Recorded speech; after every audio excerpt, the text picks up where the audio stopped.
अस्सलाम वालेकुम, मैं हूँ शिराज अली और आप देख रहे हैं मेरा यूट्यूब चैनल। उम्मीद करता हूँ कि आप खैर खैरियत से होंगे। आज हम बात करेंगे बैंक स्टेटमेंट के हवाले से कि एक वीज़ा अप्लाई करने के लिए बैंक स्टेटमेंट की कितनी अहमियत होती है और उसको किस तरह आप मेंटेन करेंगे और उसके आपको फ़ायदे क्या हैं। सबसे पहले हम बात करेंगे कि आप अगर अप्लाई करते हैं किसी मुल्क में तो आपके बैंक स्टेटमेंट में ट्रांज़ैक्शन किस तरह होने चाहिए। अगर आप एम्प्लॉय हैं और आप जो है सैलरी लेते हैं तो आपकी सैलरी ज़रूर बैंक में ट्रांसफ़र होनी चाहिए। सबसे पहले जो बात है मैं आपको बता दूं, अगर आपकी सैलरी 50,000 प्लस है और आप किसी अच्छे ऑर्गेनाइजेशन में जॉब करते हैं तो उन्होंने ज़रूर आपका अकाउंट बनाया होता है और उसके हवाले से मैं आपको बताऊं कि आपकी सैलरी जो हर महीने आपके बैंक अकाउंट में ट्रांसफ़र होती है तो उस पे शो होता है कि ये सैलरी ट्रांसफ़र है। तो वही सैलरी जो है आप अगर आपकी सैलरी फॉर एग्जांपल 1 तारीख से लेके 10 तारीख के दरमियान में ट्रांसफ़र होती है, फॉर एग्जांपल 5 तारीख को आपकी सैलरी ट्रांसफ़र होती है तो आप जो है 6 या 7 को अगर 50,000 आपकी सैलरी है, फॉर एग्जांपल किसी की लाख हो, किसी की 80,000 हो, किसी की 1.5 लाख हो, जितनी अच्छी सैलरी होती है उतनी अच्छी आपको वीज़ा का सक्सेस जो है वो ज़्यादा मिलता है। क्योंकि बहुत सारे मुल्क जो है वो देखते ये हैं कि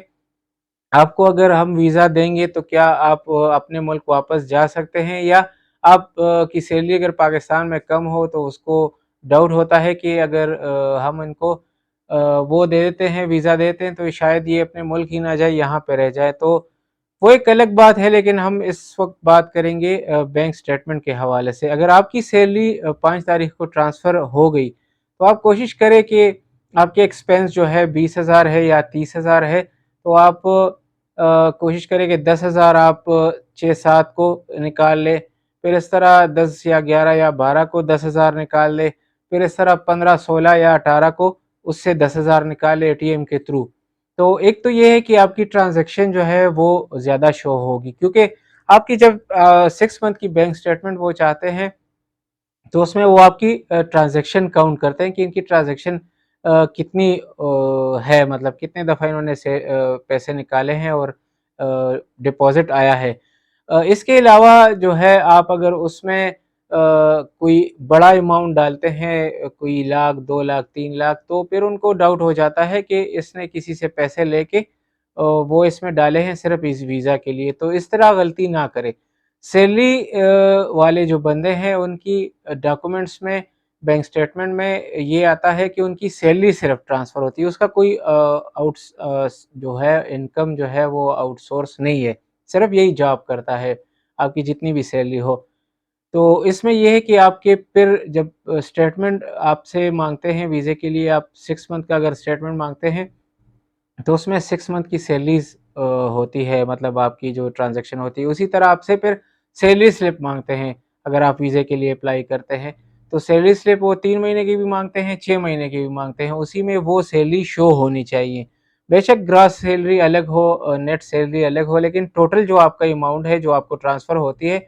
तो वो सैलरी स्लिप और अकाउंट में सेम होनी चाहिए। जिस तरह मैंने आपको कहा कि अगर आपको कोई आप वीज़े के लिए अप्लाई करते हैं, सैलरी के अलावा 50,000 या लाख एक्स्ट्रा डालते हैं, तो वो आपका केस ख़राब कर सकते हैं, क्योंकि उनको पता है कि सिर्फ़ आपकी सैलरी है, आपकी सैलरी स्लिप के साथ मैच करेंगे। तो ये सैलरी स्लिप जो है आपका और बैंक स्टेटमेंट जो है वो सेम होना चाहिए। अगर किसी का सैलरी के हवाले से, अकाउंट के हवाले से क्वेश्चन हो, तो वो कमेंट बॉक्स में आप मैसेज करके पूछ सकते हैं, मैं आपको रिप्लाई दे दूँगा। अच्छा, अभी आते हैं बिज़नेस अकाउंट के हवाले से। बिज़नेस अकाउंट में आपको ये फ़ायदा है, अगर आपका कोई बड़ा बिज़नेस है और आप के पास, मतलब आपकी मंथली इनकम 2 लाख है, 2.5 लाख है, 4 लाख है, तो आपने इस तरह नहीं करने कि आप इकट्ठे ही 2, 3, 4 लाख मंथ के स्टार्ट में डाल के फिर बीच में निकाल दें। आप इस तरह किया करें कि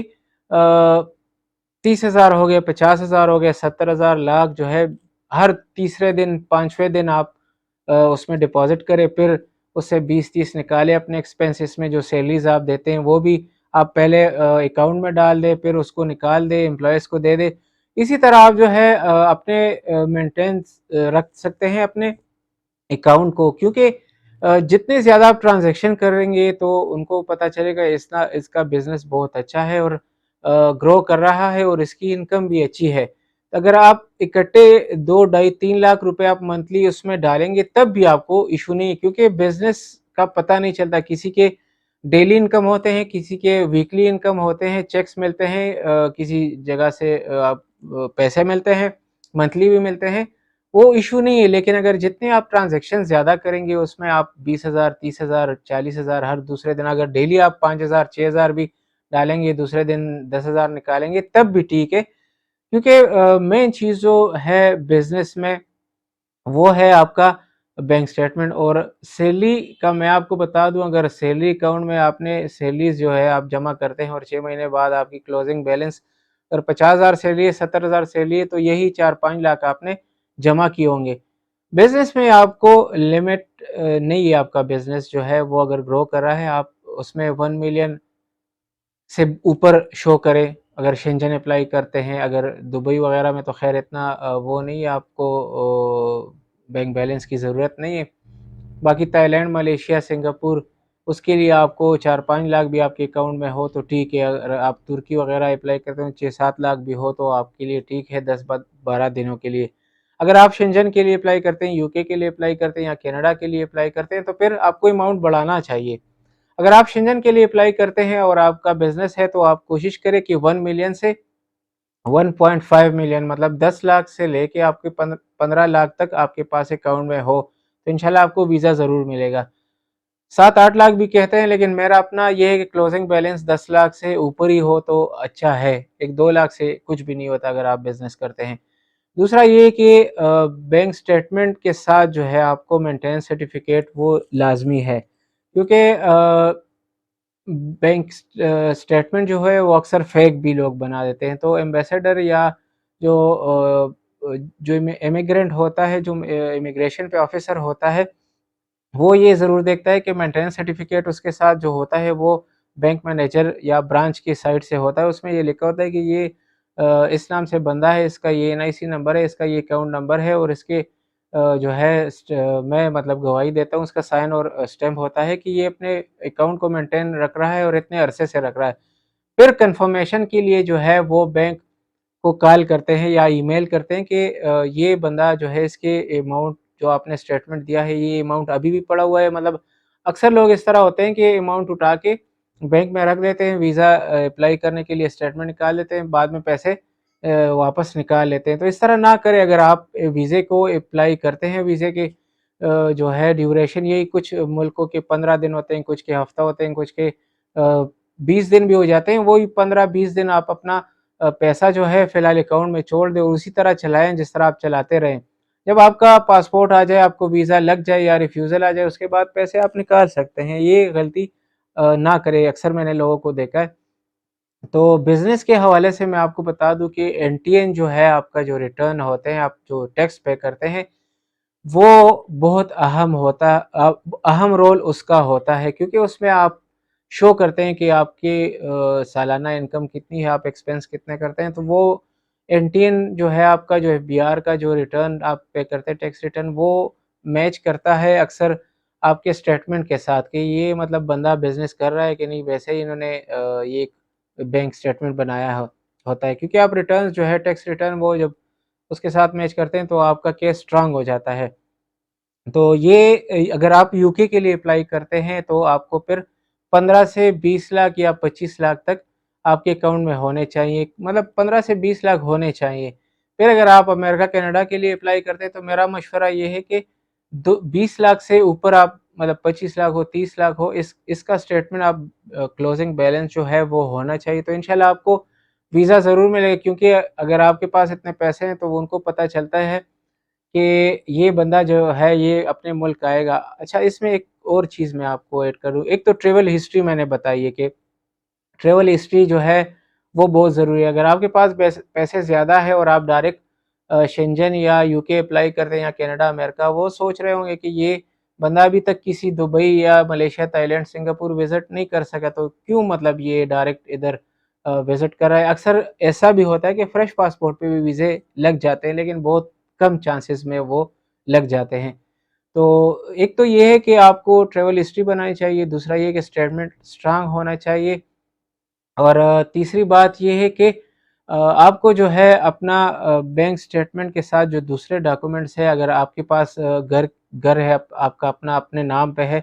उसकी प्रॉपर्टी जो जिसे कहते हैं प्रॉपर्टी, कोई प्लाट हो, फ्लैट हो, घर हो, उसके डॉक्यूमेंट्स आपने एडिशनल में ऐड करना है, तो उसकी जो है बहुत ज़्यादा वैल्यू होती है डॉक्यूमेंट्स में। लोग कहते हैं ऑप्शनल है, लेकिन ऑप्शनल मैं कह रहा हूँ ऑप्शनल को भी ऐड कर ले, आपका क्या जाता है, आपकी प्रॉपर्टी है ना, किसी और की तो नहीं है। आपके पास एक गाड़ी है, दो गाड़ियां हैं, कोई भी आपके नाम पे वही गाड़ी जो है आप उसमें ऑप्शनल में डाल दे कि मेरे पास ये गाड़ी भी है, मेरे पास घर भी है, प्लाट भी है, उससे आपका केस स्ट्रांग होगा। अक्सर लोग कहते हैं नहीं इस पे ये ऑप्शनल है, आप डाल दे या ना डाल ले, मैं कह रहा हूँ ऑप्शनल है तो डाल ले, उससे केस आपका स्ट्रांग हो जाएगा। और वो ये सोच रहे होंगे कि इसके पास अगर घर है, यहाँ पे इसके पास प्लाट है, इसके पास गाड़ी है, ये सब ये छोड़ के जा रहा है, तो ये ज़रूर वापस आएगा अपनी चीज़ों के लिए। क्योंकि वो अगर वीज़ा देंगे, सिर्फ एक रीज़न उनके जहन में एक चीज़ होती है कि मैं इनको वीज़ा दूंगा तभी जब ये अपने मुल्क जो है वो इसके टाई स्ट्रांग है, इसकी फैमिली है, अम्मी अब्बू है, बच्चे हैं, वाइफ है, तो ये ज़रूर पाकिस्तान वापस आएगा। तो वो फिर श्योर होते हैं कि ये पाकिस्तान वापस आएगा, तो ज़रूर वीज़ा देते हैं। अगर आपके केस में उनको डाउट हो गया कि आपके पास तो इधर कुछ भी नहीं है, आपके तो मतलब यहाँ पे ना घर है, ना गाड़ी है, ना कोई और चीज़ है, ठीक है पैसे है, बिजनेस है, लेकिन आप शायद वहाँ पे जाके रह जाएं। लेकिन ये सैलरी वाले अकाउंट में अक्सर ये होता है, लेकिन बिजनेस में वो देखते हैं इनका बिजनेस है, पाकिस्तान में इतने पैसे कमा रहे हैं, अगर कोई बंदा 10 लाख से 15 लाख या 20 लाख शो करता है क्लोजिंग बैलेंस में, तो वो इस चीज़ को देखते हैं, इसके इतना अच्छा बिजनेस है, वो वहाँ रह के क्या करेगा, क्योंकि 15-20 लाख रुपए जो है वहाँ पे किसी के पास नहीं होते, गोरों के पास इतने पैसे नहीं होते, वो तो वीकली कमाते हैं और वीकेंड पे ही खर्च करते हैं। तो एक तो ये हो गया, दूसरी बात ये है कि आप जो है मतलब अपना स्टेटमेंट के साथ जो है, अगर आपकी ट्रैवल हिस्ट्री है, ये एक चीज़ मैं मेंशन करूँ, अगर आपकी ट्रैवल हिस्ट्री आपने 7-8 मुल्क जिस तरह मलेशिया, थाईलैंड, सिंगापुर, दुबई या इस तरह कतर वगैरह या इजिप्ट हो गए या मलेशिया या अज़रबैजान हो गया या इस तरह के बहुत सारे कंट्रीज़ आपने विज़िट किए हों, तो अगर आप 7 दिन या 10 दिन के लिए जाते हैं और आपके बैंक में आपके पास 6-7 लाख रुपए है, तब भी आपको इंशाल्लाह वीज़ा मिलेगा, क्योंकि वो देखते हैं कि ये बंदा जो है इसकी ट्रैवल हिस्ट्री है, ये हर मुल्क जाता है, तो वो इस हिसाब से लगाते हैं आपके। मतलब अगर आपका 10 दिन का प्लान है तो 50 यूरो जो है पर डे का आपने खर्चा जो है उसमें मतलब उनके जहन में ये होना चाहिए कि 50 यूरो इसका खर्चा है पर डे का, हिसाब एवरेज वो यही लगाते हैं। तो इस 10 दिन के आते हैं 500 यूरो। आपके पास अगर 500 यूरो से ज़्यादा मतलब 700 यूरो या 1000 यूरो आपके अकाउंट में है, तो ये इनफ है। वो कह रहे हैं कि ठीक है इसका 500 यूरो का खर्चा है, इसके पास 1000 यूरो बैंक में पड़े हुए हैं या 1500 यूरो, तो ये अपना खर्चा कवर कर लेगा, वापस आएगा। ये मैं सिर्फ वहाँ के खर्चे की बात कर रहा हूँ, बाकी यहाँ से टिकट हो गया, एयर टिकट हो गया, वीज़ा या उसके पैसे जो है आपको बैंक में अलग से शो करने होंगे, क्योंकि वो ये सोच रहे होंगे कि आजकल आपको पता है 2 से 2.5 लाख की यूरोप का टिकट है, या आप दूसरे मुल्क जाते हैं तो लाख से ऊपर टिकट है, तो वो पैसे भी इसमें वो काउंट करें कि ये टिकट के खर्चा हो गया, ये होटल का, ये बाकी जो है इन चीज़ों का, इंश्योरेंस का। तो वो इसको देखेंगे कि 50 यूरो पर डे है, तो 1000 यूरो आपके पास हो या 1500 यूरो, मतलब मैं वही कह रहा हूँ ना, अगर 5-6-7 लाख भी हो तो आपको इजीली इंशाल्लाह वीज़ा देगा, अगर ट्रैवल हिस्ट्री अच्छी हो। तो ये था बैंक स्टेटमेंट के हवाले से।